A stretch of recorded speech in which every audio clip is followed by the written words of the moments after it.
कैसे बचाएगी?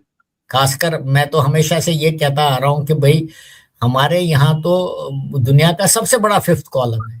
पाकिस्तान तो रेडिकल है ही, लेकिन यहाँ कितने पाकिस्तान, अभी बांग्लादेश भी उसमें ज्वाइन हो।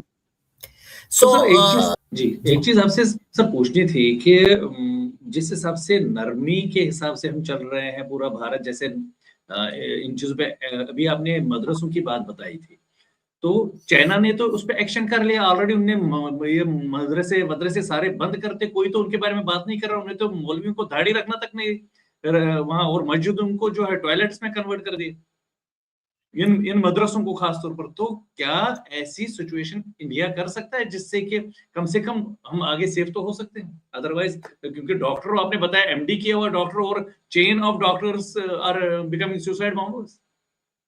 नहीं, इंडिया में ऐसा नहीं हो सकता कभी। इंडिया में इसलिए नहीं हो सकता कभी क्योंकि जी जिनपिंग को वोट नहीं लेना होता है। वो ताकत, उसने तो अभी अपने आप को लाइफ के लिए बनाया प्रेसिडेंट। वो कम्युनिस्ट पार्टी का जनरल सेक्रेटरी है, वो मिलिट्री कमीशन का प्रेसिडेंट चीफ है, और वो चाइना का प्रेसिडेंट है, और उसको इलेक्शन नहीं लड़ना होता है। तो वो जो करता है वो अच्छा करता है, लेकिन जो वो करता है उस नजर से अच्छा करता है, तो उसको चाइनीज लोग सवाल नहीं पूछेंगे भी तो उनको तो रात भर ही गायब किया जाएगा। तो चाइना की परिस्थिति और हमारी परिस्थिति अलग है। लेकिन मैं एक चीज पर उनको उनकी प्रशंसा या अप्रिसिएशन करना चाहता हूं कि इतना सब करने के बावजूद उनकी सब मुस्लिम देशों से दोस्ती है। जो मुस्लिम देश कहते हैं, खासकर पाकिस्तान जैसा जो कहता है, हमेशा चिल्लाता रहता है कि भारत के अंदर मुसलमानों के ऊपर अत्याचार हो रहा है, मिनॉरिटीज ट्रीट नहीं हो रही है ठीक तरह से, वो उनके मुंह से एक शब्द कभी नहीं निकला कि ज्ञान में क्या हो वहां। अच्छा, ऐसा तो है नहीं कि वहां जो हो रहा है वो दुनिया को पता नहीं है, वो तो ओपन है। दे डोंट केयर, यूट्यूब खोलिए सर, सब कुछ पता लग जाता है। हाँ, इसका मतलब ये है कि रेडिकलाइजेशन ऑफ इस्लाम जो है उसको भी पॉलिटिकल गेन के लिए इस्तेमाल किया जाता है, पॉलिटिकल पॉइंट्स के लिए इस्तेमाल किया जाता है। चाइना के बरखिलाफ तो कोई नहीं बोलता।